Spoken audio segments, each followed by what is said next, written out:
what happened in chapter 1, the last shloka, Arjuna was very depressed. He went through the feelings of moha, which is delusion. Then he had shoka, sadness. All this was because of raga, which was the attachment that he had for the relatives. So what was the last shloka in chapter 1 was Eva Muktva Arjuna Sankhye Ratopastha Upavishat Visrijya Sacharam Chapam Shokasam Vignamanasaha.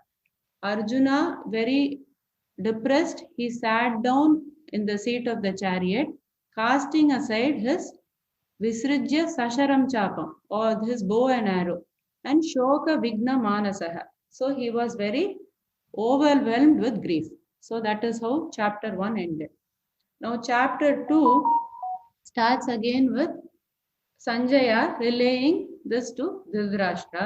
So it is Sanjaya Vacha Tam Thatha Kripaya Vishtam Ashrupurna Kulekshanam Vishidantamidam Vakyam Uvacha Madhusudanaha Tam Thatha Kripaya Vishtam.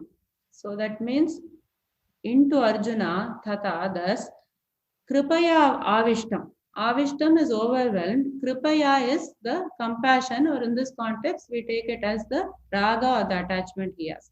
So he was overwhelmed with this raga or attachment. Ashrupurna Kulekshanam. His eyes were filled with tears. Vishidantam idam vakyam. So to the person who was lamenting, idam vakyam, these words, uvacha madhusudanaha. So Madhusudana or Krishna spoke these following words. This is what Sanjaya is telling Dhritarashtra, because Dhritarashtra is anxious to know what's happening there. So this is how it starts. Then what happens? Shri Bhagavan Vacha. So Bhagavan, we saw that he is with 6 qualities. Aishwaryam, which is rulership, Punyam, good deeds, Yashas, popularity, Shri, wealth, Jnanam, knowledge, Vairagyam, self-control. So he is an embodiment of all these qualities 100%. So what does Bhagavan say, Krishna say?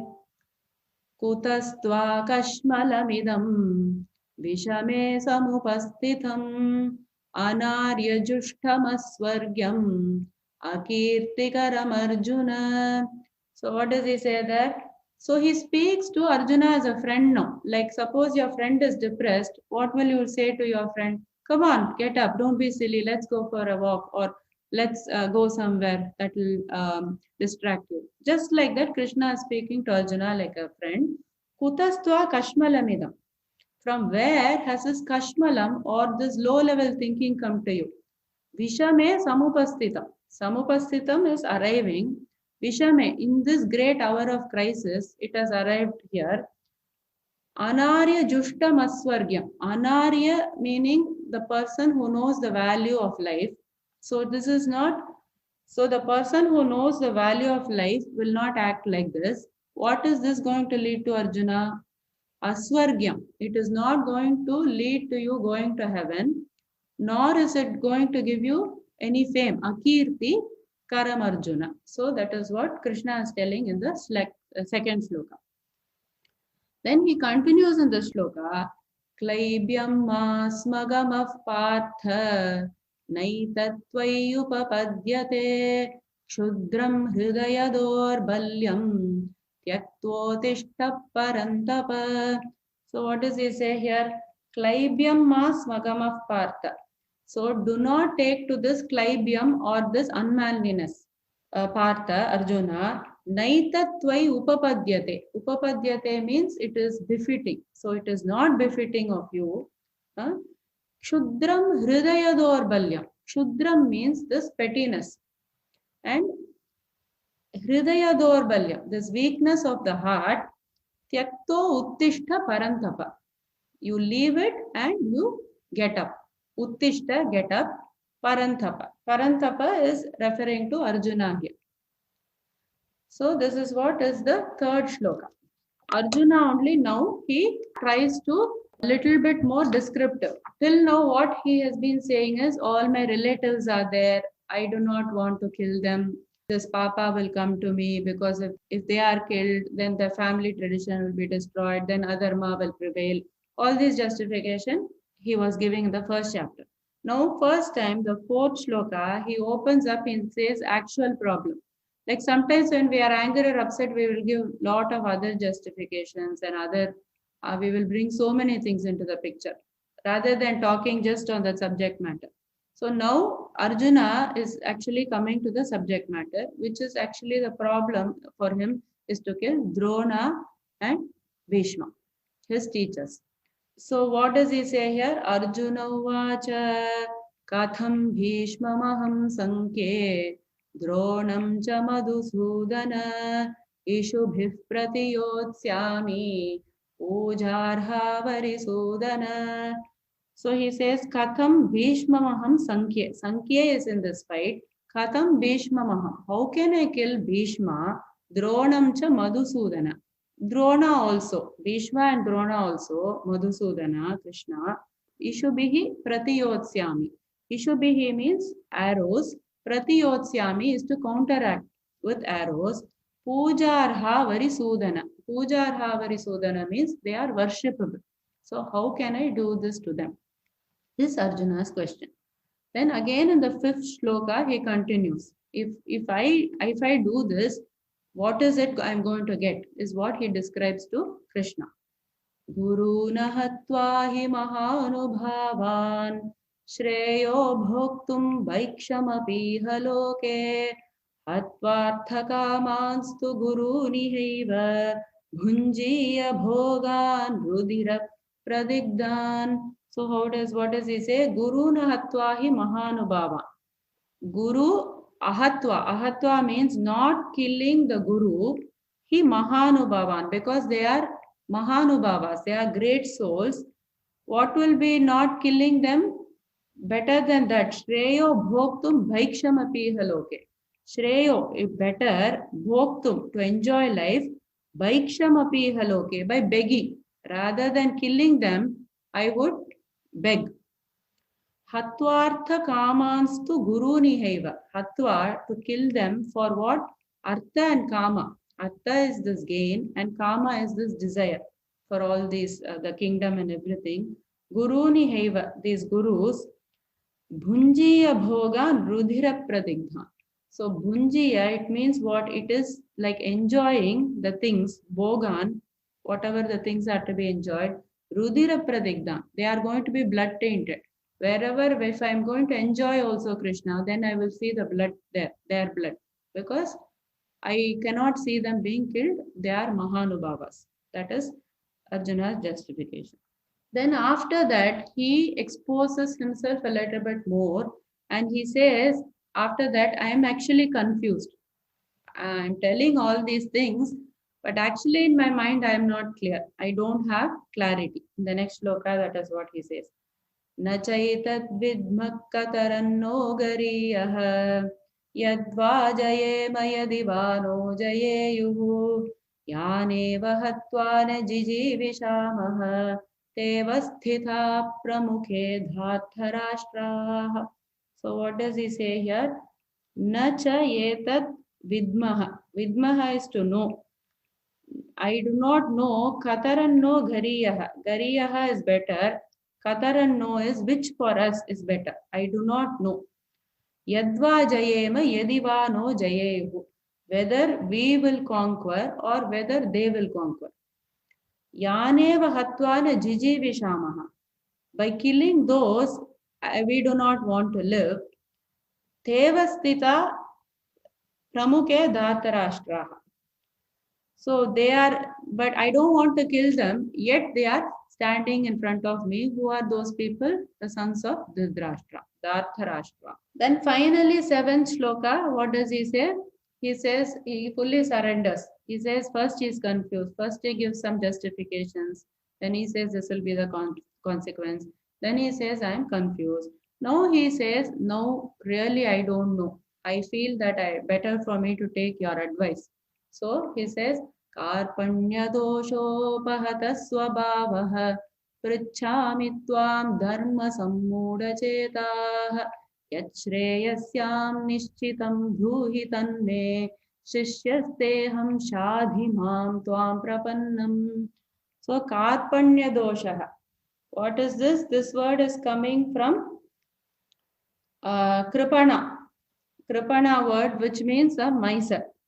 So he is saying karpanya dosho upahata swabhavaha. I am afflicted, upahataha swabhavaha. I have this characteristic. Prichami tvam dharma sammuda cheta. Prichami, I am asking you because I am confused in terms of the right dharma. Dharma sammuda cheta. Yachreyasyam nishtam bruhi tanme. Yachreyaha. Whatever is shreya, whatever is good, nishchitam bruhi. Tell me what is correct. Decisively, one way to say it, or tell me the decisive truth. Shishyasteham, I am your disciple. Chadi means instruct. To mam tvam prapanna. Prapannam, surrender. That is the most important word there. I am surrendering to you, Krishna. Please instruct me as your disciple. So this is a very important shloka. When we are confused or we don't know which way to go, it is suggested that we can tell the shloka again and again. So now what is happening here? We saw that in 4 stages he has progressed. Similar to us, we have to progress in these 4 stages. First stage is to know that we are in this samsara. To know that we are in this circle of birth and death, which is again going to come and we are going to be in this cycle. So we know that we are in this samsara. Second is we want to get out of this samsara. That we should think about, that I want to get out of this samsara. Second stage. Third stage is I do not know how to solve it myself, because Arjuna feels that yes, now I do not have the capacity, I'm confused. If you are confused, you can never solve the problem. Like Einstein also said, you can never solve a problem at the level it was created. So if your mind is sitting on a problem, you can never solve it from there. You have to take external advice and it has to be the right advice. So that is the third stage. And fourth is surrendering to the Guru. And say, okay, I take your words as to be the words of wisdom and I borrow your intellect. So that's the 4 stages. So then 8th shloka. Nahi prapashyami mamapanudyad yachchokamuchoshanamindriyanam avapya bhumavasapatnamriddham rajyam suranam apichadipatyam. So what does he say here? Nahi prapashyami. I cannot see mamapanudyat. How to drive away yachoka muchoshanam. That shoka, which is drying up. Uchoshanam means drying up my indriyas. So I am very depressed. That's what he wants to say. Avapya bhuman. But I know that what is not going to drive it. I know for sure what is not the solution. Avapya bhuma vasapatna vriddha. So in this world, if I get prosperity, riddham is prosperity, or this bhumi if I get, then I'm not going to be happy. Rajyam suranam apichadhipatyam. The Rajyam, if he gets the kingdom of the Surana, that means the demigods or the devas, apichadhipatyam, or the supremacy, if I get there, I'm not going to be happy. That means what he's saying, we interpreted it as the disciple need not know what he wants actually, but you should be clear about what you don't want. So Arjuna has clearly said that I am not after this bhoga and this Aishwarya. So that he made clear to Krishna. So Krishna is happy and he feels that okay, this disciple is ready because he has told me what he really does not want. So this is also an important shloka. Then 9th shloka, Sanjaya Vacha Eva Muktva Hrishikesham Gudakeshah Parantapa Nayotsyaiti Govindam Uktva Tushne Babhuvaha. So what does he say here? Eva Muktva Hrishikesham. So thus said, Hrishikesham is Krishna, Gudakeshah Parantapa. So Gudakeshaha is Arjuna And Parantapa, this is being told by Sanjaya to Dhritarashtra. So Parantapa actually means Dhritarashtra here. Nayotsya iti Govindam. Nayotsya means he says, I will not fight Krishna. I will not fight Govinda. Govindam. Uktva tushnim babuvaha. So Uktva saying that tushnim means to become silent. Babhuvaha, he became silent. And now our interpretation is, he became ready to listen. 10 shloka. Tamuvacha Hrishikeshaha Prahasanniva Bharata Senayorubhayor Madhye Vishidantamidam Vachaha. So what happens? Into whom was spoken? Rishikesha. This was all spoken to Krishna. And Prahasanniva Bharata. That means he appeared to be smiling. Why he was smiling? Interpretation is, he was happy that Arjuna has progressed to the status of a disciple. And Krishna is also happy because he knows what to advise and he knows a way to drive away Arjuna's sorrow. Senayor Ubhayor Madhye. So they were between the two armies to this Arjuna. Vishidantam idam vachaha. So he spoke the following words to this grief-stricken Arjuna. This 10 shlokas, the introduction to the teaching of Krishna. So the other things that we saw was the 4 stages is formally said as sadhana chatushtaya, or the qualities that the disciple must have when he comes to this spiritual journey. So we saw that it is, first is what? Viveka. Viveka, we know that it is the discrimination between the eternal and the non-eternal. So it happens in the intellect. So it cures the disease of the buddhi or the intellect is this viveka. When you have this discrimination, you know that what is important and what is not important. So what is important is this eternal thing, which is the Brahman or God. Non-eternal, the world or the things that we see in everyday life, they are not eternal. So first this discrimination should come to us. And then the second thing is the Vairagya. Vairagya is about the mind. So Vairagya means self-control. So now first stage we have discriminated. Okay, this is eternal, this is not eternal. Now I have to go towards the eternal, that is one point. But I should first eliminate this non-eternal things. So Vairagya means you will start to withdraw yourself from these non-eternal things. That is the Vairagya, and it is curing the mind. And the third was actually the 4th point, which is mumukshutvam, which basically means desire for liberation, which means going towards the eternal. So most of your time, if you're not spending on these worldly things, but you're spending in terms of God, or you're spending in meditation, then you are moving towards this eternal. That is what we are supposed to do. And in the point 3, they are talking about 6 qualities, which was known as the Shat Sampati. Some qualities we have already seen, some we will see later. So first was the Shamaha, which is the control of the mind. Then Damaha was the control of the senses. Uparati is the continued control of the senses and the mind. So one day if diet is not enough, we have to diet for a certain number of days. So Uparati just means that being in continuous practice of the control of the mind and the senses. And then Titiksha, that also we saw in 2nd chapter, which means forbearance, tolerance and patience. Shraddha is the faith, devotion and trust.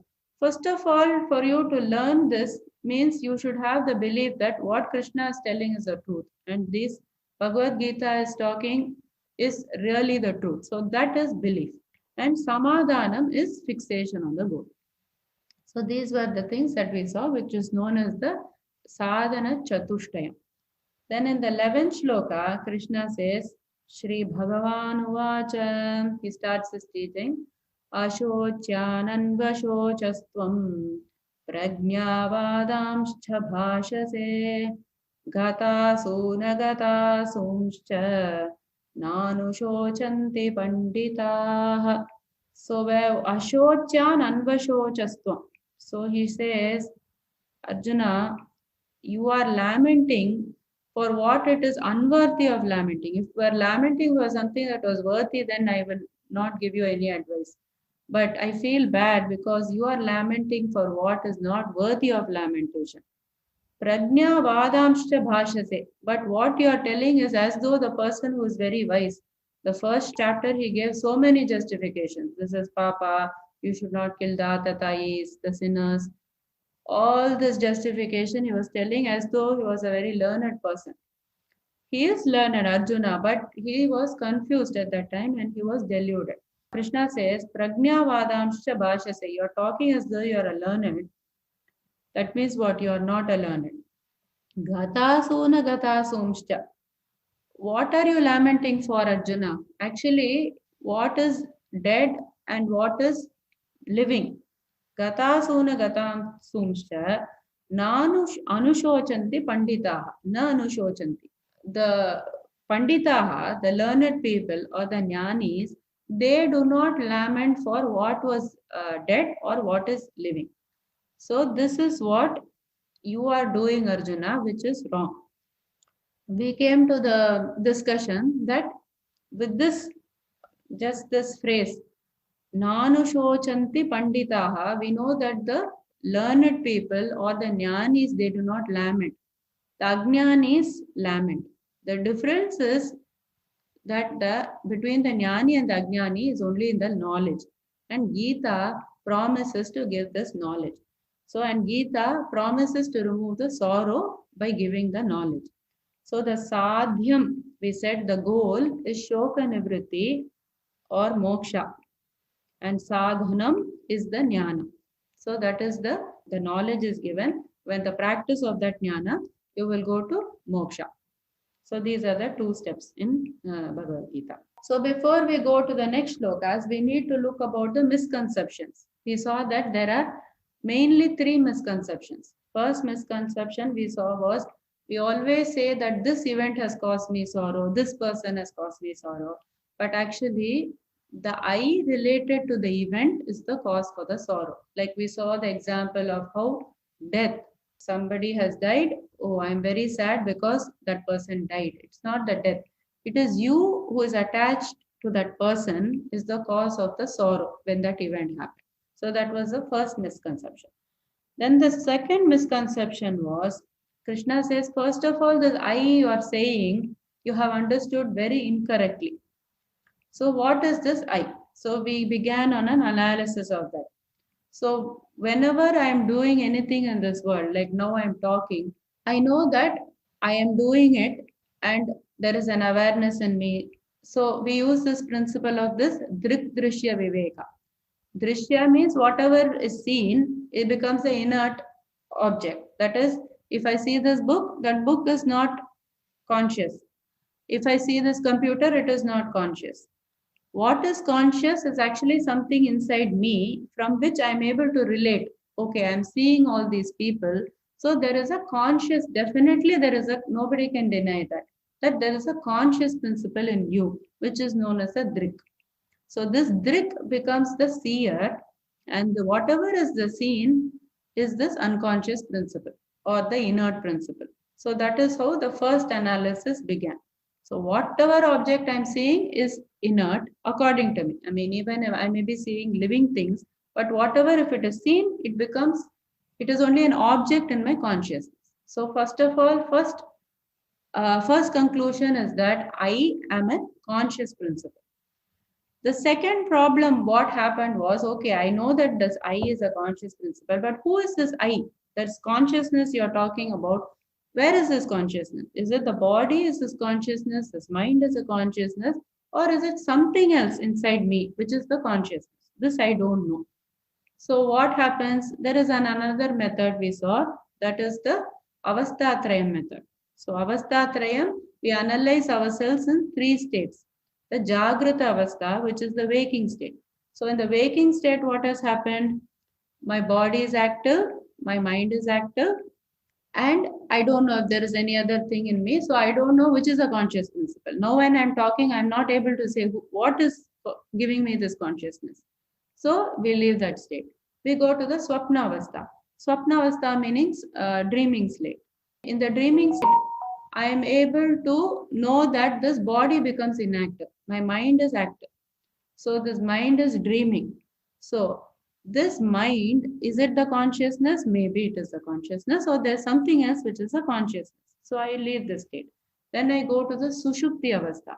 In sushupti avastha, the mind is absent, the body is also inactive. In this state, still, when I slept very soundly, I know that when I wake up, I slept. So who is watching me? So there is something else inside me other than the body and the mind, which is this conscious principle. So this is the second analysis we came to. Why, which I say is the conscious principle. And then we know that there is some consciousness other than this body and the mind, and that we call this the Atma. And everything else excluding the Atma, which is including body and the mind and all the objects and everything that I see outside, is the Anatma. You are a combination of this Atma and this Anatma. So this is the two things that we came to conclusion with. So we saw that the three states are what known as the Jagrat Avastha, and there is a person's name attached to it. It is given the Mandukya Upanishad. So the name which of the person in the waking state is known as the Vaishwanara or the Vishwa. And on the cosmic level, you call it the Virat. Virat is the amalgamation of all these Vishwas. When you are referring to God, when you say Virat Swarupam, when we say we are referring to this state, that amalgamation of all the people in the waking state, if it is combined, we call as Virat. The dreaming state, we call it the Swapnavastha, and the person's name given is Tejasa. And in the cosmic level, the name is Hiranyagarbha. In the deep sleep state, it is known as the Shushupti Avastha, and the person is the Prajna. And cosmic level, it is called the Ishvara. So then we also saw, okay, so the Atma part we know. Now we will go to this Anatma part. So what is this Anatma part? I will just share my screen. Okay, so I hope you remember this. We just recap this a little bit. So Anatma part, we saw that in our, the way in which it is divided is, we have three bodies. The Sthula Sharira or the gross body, the Sukshma Sharira or the subtle body, and the Karna Sharira, which is the causal body. So we know that the Sthula Sharira is made up of these five elements, which is the Prithvi, the Jala, water, Agni, fire, Vayu, air, and Akasha, ether. The Sukshma Sharira has got four components. It has got the five pranas, and then it has got these five karmendriyas, which is the intelligence behind the action itself, not the organs themselves. It is the intelligence behind the action, and jnanendriyas, which is the intelligence behind these senses, the nose, the tongue, the intelligence behind all these organs is known as the jnanendriyas. And we have the antakarana components, which is the manas, buddhi, ahankara, and chitta. When we talk about karana sharira, we said it is made up of two components, ignorance. Ignorance resides in the karana sharira, and basically it is a repository of all these papa. So that is why we are born again and again. So if this ignorance is removed, then the cause of our existence will be eliminated. And it is also one component is called the bliss component in karna sharira, because when we are in deep sleep, we go and experience bliss, but this bliss is short-lived. And when we come back to ignorance, again we are in the same cycle. So we want permanent bliss. We do not want this partial bliss. And another way, when we put all these bodies, we call it the Annamaya Kosha, which is the physical sheath, Pranamaya Kosha, the energy sheath, Manomaya Kosha, mental sheath, Vijnanamaya Kosha, intellectual sheath, Anandamaya Kosha, the bliss sheath. So if you want to connect all these koshas to these components below, Annamaya Kosha is made up of these five elements. Pranamaya Kosha is the pranas and the karmendriyas, five of them. And the Manomaya Kosha is the five jnanendriyas and the mind and the chitta. And the Vijnanamaya Kosha is the five jnanendriyas and the buddhi and the ahankara. And Anandamaya Kosha is the ignorance and bliss, just the karana sharira. So this is the breakup. So we talked about the anatma. Now there is one more misunderstanding that we have. It is about the nature of existence itself. So we saw that there are three different realities that are existing. One is the Sat, the reality which should exist in all the times and it should be an independent reality. And the other is the Asat, which can never exist at all, like a square round. There is no possibility there will be a square round. So it doesn't exist at all. So no need to talk about it. But there is one more reality which is known as a Mithya. What happens is it exists only in one state or it exists only in one time and it is a dependent reality. For example, our body. It only exists for a certain period of time, then it vanishes. But our misconception is we take whatever we see to be the Sat. We think that this world is permanent. That is why we fear losing or even we get so attached to things. If we are attached to some person, we think they are permanent. They are not permanent. We have to know that this it is mithya and it will only exist for whatever be the object you see in this world will only exist for a certain period of time, and its existence actually is based on the absolute existence. The absolute existence, like God or the Brahman, we don't see. So what we say it doesn't exist. So when we totally confuse these two things is why it leads to problem. We cling on to things which are impermanent. Krishna says, Tatraka paridevana. Why do you lament? Because it is going to go. Whatever is born is going to die. Whatever is dead will come back again. So why are you lamenting for this? Can't you understand the truth? So because the truth is not understood by us, we are mixing up the Sat with the Mithya is the cause of our sorrow. Then this Chidabhasa concept. So now when I say, okay, I'm this conscious principle, then you say, oh, but actually consciousness is defined as a witness only. It is a principle that illuminates. It doesn't go about it. He says that it is not a killer. Late in Atma when he describes, it is just there as a witness. So people will ask, okay, if it is there as a witness, who is doing everything? You say my body and mind are inert, then who is doing everything? So this concept of Chidabhasa. What is this concept of Chidabhasa? Whatever the Atman is there, Brahman, in Advaita concept, the Atman and Brahman are the same. So we can use interchangeably. So the Brahman which is there, it reflects in your intellect. And this reflection is known as the Chidabhasa. So when this reflection is there, this reflection makes the intellect appear conscious. The intellect will propagate it to the mind. So the mind appears conscious. Then this is propagated to the senses. Senses appear conscious. And the body appears conscious. So what we think actually as consciousness is only awareness. I am aware of people sitting in front of me. The consciousness is illuminating this awareness. It's because of the awareness is the borrowed consciousness. But what happens is there is a downside to this. Whenever there is this conscious principle, there is this that I word it is created because there is the consciousness cannot interact with this world if there is no I. If I say seeing, it doesn't make any sense. I say I see all of you. I see all of you has to be there. Only then it makes sense. So I is just a word that comes along with this Chidabhasa and it is inseparable. Wherever there is this reflection of this consciousness, this Chidabhasa has to have this word I attached to it. So this I, however, it hijacks everything and he thinks that this body and the mind are the consciousness. So that is why we got attached to this body and this mind. And the purpose of the working on the I is the true purpose of spirituality. In all the chapters of the Gita, we have 4 yogas, right? The Jnana Yoga points the I from this body and the mind to the actual I, which is the Brahman. That is Jnana Yoga. Bhakti Yoga, what does it do? It says, oh, this I is very small in front of God. I am very small. I will do seva to God. In Karma Yoga, what you do? You do service to others, saying, this I is very small. I am in service of others. And in Raja Yoga, which is meditation, what you do is you silence this I. So spirituality is basically the working on the I, and everything in our custom and tradition is just to work on this I. The Arpana Buddhi, the Prasada Buddhi, all this is just the strategy to control this I.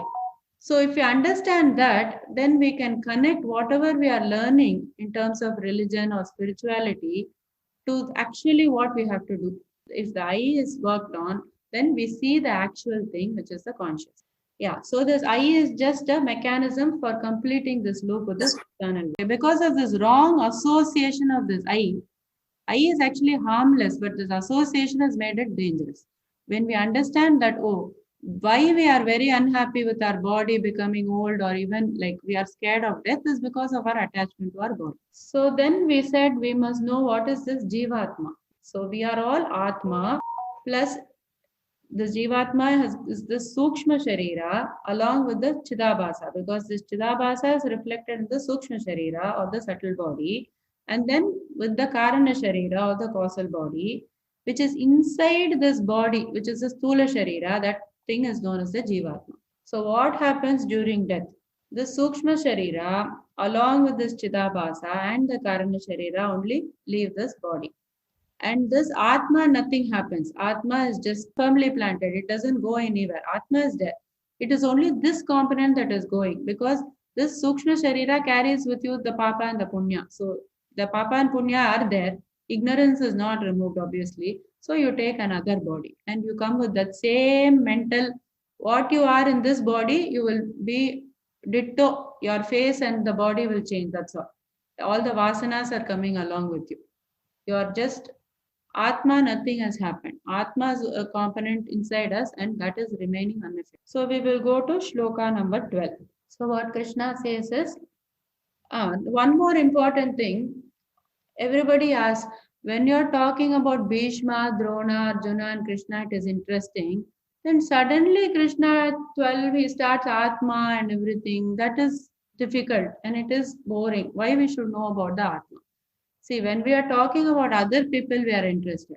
And Krishna is saying, you are Atma, come on, come to know about you. That's why he starts. Everybody says, why Gita started in such a dry topic? He should have talked about detachment, he should have talked about bhakti, he could have said so many things, then come to this Atma topic. So it is like this. Suppose you are going to a shop, okay, you go with your husband, okay. Then you go to this mall and there is this jewelry shop. So you go into this jewelry shop. Then you see this beautiful jewelry and you like the design very much. Then you get this doubt. Okay, what is this? What is this made of? Then he says, after 1 hour, you are asking him, what is this? Then he says, 18 karat gold. You say, oh, the design is very nice, but it's 18 karat gold. This much money is not worth it for that. Okay, so the entire decision was made of what it was made up of. Then you are coming out outside the shop and your husband asks, what, you spent so much time, you didn't, nothing happened, you didn't buy it or what? You say, no, am I a fool? Will I buy for 18 karat gold? I'm not going to spend that much money. So whether it is gold, 18 karat, 22 karat, you pay so much attention to it. But what is inside you, you don't want to know. You really don't care about what is inside you after you've spent so much time on this analyzing everything else in this world. Krishna says, I want to tell the quality of you, which is Atma. And this Atma has got all these qualities. When the decision and other things are depending on whether it is 18 karat or 22 karat, don't you want to know what your Atma is made up of? What is the quality of your Atma? It will not only help you in your spiritual world, but it will give you this detachment from this world. It will stop you from this competition, from this jealousy, from this grief. Oh, I have lost something, clinging. If you know the quality of the Atma, it gives you the complete knowledge of not only the spirituality of who you are, but of also how to interact in this world. So that's why Krishna begins with the Atma. You know who you are. This is who you are. This is what you are indestructible, you are permanent, you are eternal. So all these qualities, so these are all our qualities. It is not, he is not talking about somebody's Atma. He is talking about us. So it has to be with great interest that we read this. Okay, so first shloka he says is Natvevaham jatu nasam Natvam neme janadhipaha Nachaiva navavishyamaha Sarve vayamatah param. So what does he say here? He's talking about the Atma here. He wants to say that the Atma is Nityaha, which is eternal. So there is never a time when I did not exist. Natvevaham. Jatu means at any time. Na asam. Did not exist. Natvam neme janadipaha. Nor you, nor all these janadipaha, these kings. You are worried about Drona and Bhishma, right? These kings also, there was never a time when they did not exist. Nacha eva bhavishyamaha. Not in the future also, there will never be a time when they will not exist. Sarve vayam atah param. So sarve, all of us hereafter also will not cease to exist. So here he is talking about the Atma, not about the body. So we are all eternal beings. There is no need to lament, Arjuna. He's telling us also no need to lament about anybody or anything because you always existed and you will always exist. He is using a double negative for emphasis to say that there will never be a time when you will not exist. So Atma Nityaha, Anatma Anityaha is this shloka number 12. Shloka number 13. Dehinosmin yatha dehe kaumaram yauvanam jara tatha dehantara praptihi dhirastatra na muhyati. So here he wants to say that Atma is nirvikara, which is changeless. Dehinosmin yata dehe. So in this dehi means the embodied. That means what is existing inside this body. That is this Atma. Dehinosmin yata dehe. In this body, as it exists, it goes through what phases? Kaumara, which is the boyhood, Yauvana, which is the youth, and Jara, old age. Tata dehantara praptihi. Similarly, at the end of this body, that is dehanta, what happens is praptihi. There is transference of this sukshma sharira into another body. Dhiraha tatra na muhyati. Dhiraha is this viveki. He is not bewildered by this because he knows the truth. So Atma nirvikaraha and Anatma is savikaraha. It is capable of change. Like our body. 10 years back, everything was nice. Now, little bit wrinkles are coming, changes are happening. So, we cannot stop it. How much ever you take care, it is going to change. So Atma, no change. So, no need to be upset. Similar theme, he talks in shloka number 22. So, we will group these two shlokas together. What does he say there? वासांसि जीर्णानि यथा विहाय नवानि गृह्णाति नरोपराणि तथा शरीराणि विहाय जीर्णानि अन्यानि संयाति नवानि देहि. Here also he is talking about the nirvikaraha aspect of the Atma. Vasamsi jirnani. Vasamsi is the garments and jirnani is old. Yatha, just like Vihaya, you give up the old garments. Navani grinnati naroparani. Naraha is this people. Navani, new ones, they accept. Grinnati, they accept. Tata sharirani vihaya jirnani. Just like that, sharirani, like these bodies, they give up the old and the useless bodies are given up. Anyani samyati navani dehi. They take another body, samyati, accept, dehi, this embodied. This embodied is this being inside the body, it takes the new body. So what happens now? There is no change for the Atma, Nirvikara. That is the point there. Now shloka number 16, very important shloka. The three supposed questions that Krishna is answering for Arjuna. Arjuna, are you crying because of the Atma of Bhishma and Drona? So that is what we are answering now.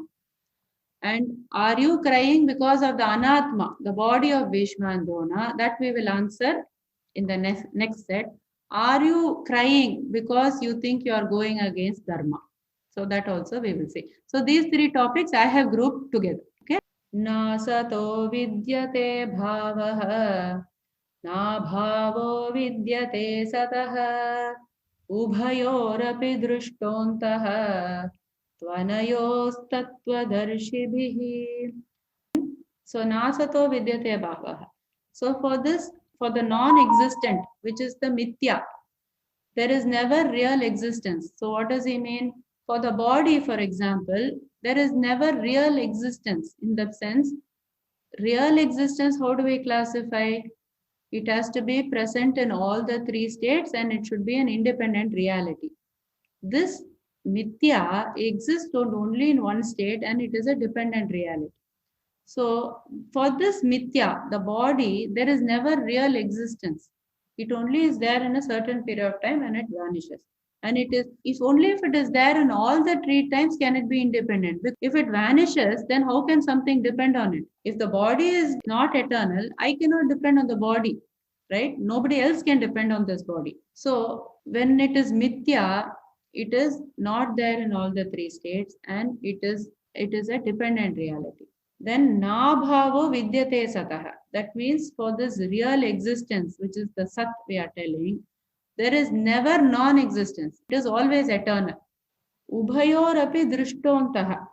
Seeing both of them, they observed and concluded. Drishtaha tvanayos tattvadarshibhihi. Who is these people who concluded? The seers of the truth. The people who are self-realized, they concluded that the sat is what? It never goes out of existence, and this atsat is never really existence that we see. That is why we should not mix the two up, the mithya and the sat. So here it talks about the atma as satyah and the anatma is asatyah. What we are talking about, the anatma, is just for our reference, so that we will be doing this viveka, we will do this analysis and say, okay, this is eternal, this is not eternal. Then the next shloka number 17. Avinashi tu tadvidhi yena sarvamidam tatham vinashamavyayasyasya na kaschit kattumarhati. So what does he say? Avinashi, it is indestructible, this Atma. You are basically Atma substitute as you. You are indestructible. Tadvidhi, know that. Yena sarvamidam tatam. This is what pervades everything. Everything you see is pervaded with this Atma. Vinasham avyayasyasya. Vinasham, the destruction is not possible of this avyaya. Avyaya means is imperishable. Na kaschit kartum arhati. Arhati mean able to. Kaschit, no one is able to do the destruction to this imperishable. The points that are talked about in the shloka are Atma avinashi, Atma sarvagataha, Anatma vinashi, Anatma alpagataha. It only is there in a particular location. Body can only be there in one place, right? It is not all pervading. So it is alpagataha. It is only limited pervasion. Then shloka number 18. Antavantai me dehaha nityasyokta sharirinaha anashino prameyasya tasmadyudhyasva bharata. So here he says antavanta ime dehaha, of the perishable in these deha means the bodies, nityaha yukta sharirinaha, eternal. Nityaha, it is eternal. It is said that it is eternal. Sharirinaha. So whatever is inside the body is eternal. Anashino aprameyasya. It is in anashi means it is indestructible. Aprameyaha, it is not measurable. Tasmadyudhyasva bharata. Therefore, get up and fight, O Arjuna. So here he is talking about the Atma being Kutastha Nityam, that is, it is unchanging forever, and Aprameyaha, which is immeasurable. In the Anatma column, it is Anityam. It changes constantly. And prameya, it can be measured. The body can be measured, height, weight, everything can be told. For the Atma, it cannot be given. Next one, shloka number 19. Yayenam vetti hantaram yaschainam manyate hatam ubhau tau na vijanitah nayam hanti na hanyate. So he wants to say here that the Atma is akarta abhokta. It does not do or it does not enjoy.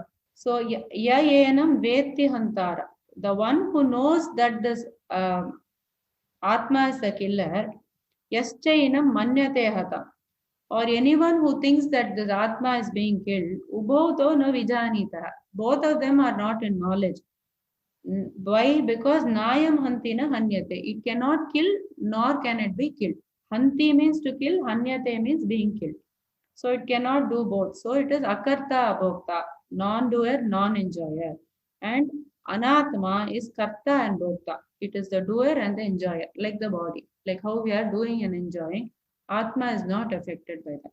न जायते म्रियते वा कदाचित् नायं भूत्वा भविता वा न भूयः अजो नित्यः शाश्वतोऽयं पुराणः न हन्यते हन्यमाने शरीरे. Here he wants to say that the Atma is Shad Vikara Rahitaha. That means it is devoid of the six changes. What are the six changes? Asti, existence. Jayate, birth. Vardate, growth. Viparinamate, change. Apakshiyate, diminish. Vinashyate, destroy. So these changes are not there. Na jayate, mriyate va kadachit. Kadachit at any time. Jayate is to take birth. Mriyate is to be dead. It doesn't happen. Nayam bhutva bhavita va na bhuyaha. It does not have to. Bhutva means having, coming into being. Bhavita means will come into being. Bhuyaha means again. So it does not have to do. For example, the body has to be born, then it has to die, again it has to come back again. That is not there for the Atma. Ajo nityaha shashvatoyam puranaha. It is ajaha, it is unborn. Nityaha, it is eternal. Shashvatam. Shashvatam again permanent. Puranaha means evergreen. Na hanyate hanyamane sharire. It cannot be killed. Hanyate to be killed and hanyamane being killed when this body is being killed. So this is Shad Vikara Rahitaha. Anatma is Shad Vikara Sahitaha. It all these changes will happen in the Anatma. And shloka number 21. Veda vinashinam nityam yayena majamavyayam katham sapurusha partha kam ghatayati hantikam. So he says Veda vinashinam nityam. One who knows that this Atma is avinashi. Nityam, it is eternal. Yayena majamavyayam. It is not born and it is immutable. Avyaya. Khatam sapurusha partha. So how then partha, Arjuna, kanghatayati hantikam. How can he hurt? How can he cause even the hurt or how can he kill? So here he is talking about the jnani. This jnani who knows about this Atma will never be the cause of anything. That means he is not bound to karma. That's what he wants to say. He is not a hetu karta. He does not cause any action. But the ajnani is the cause of all action and reaction. He is bound to karma. The jnani will not be bound. So how can he even cause to hurt or he can kill or be the cause for any karma at all? Then the other qualities are being described. Shloka number 23. Nainam chindanti shastrani, nainam dahati pavakaha, na chainam kledayantyapah, na shoshayati marutaha.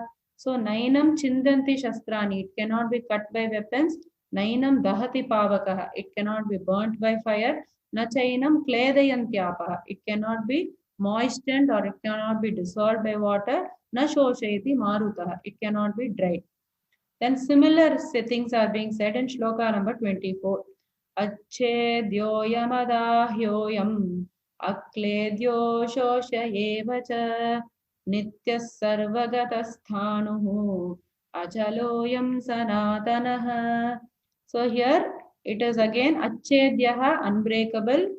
Adahyaha, it cannot be burned. Akledyaha, it is insoluble. Ashoshyaha, cannot be dried. Stanuhu, it is firmly planted. Achalaha, it is immovable. Sanatanaha, it is eternal. Then shloka number 25. Avyaktoyamachintyoyam avikaryoyamuchyate tasmadevam viditvainam nanushochitumarhasi. So nanushochitu marhasi. Why does he always say that phrase? You do not deserve to lament. He doesn't say you don't lament. He says you don't even deserve to lament. Avyaktoyam. Avyakta means it is unmanifest. Unmanifest means in this context, it means it is invisible to us. It is invisible to the senses. Then he is saying achintyaha. That is, it is inconceivable to the mind. Avikaryoya muchyate. Avikaryaha, there is no vikara, there is no change. Tasmadevam viditvainam. Knowing this, nanushochitu marhasi. You do not deserve to lament. So this is what is being sent in the Atma portion of the Krishna's explanation. Next session we can see this Anatma part of shlokas.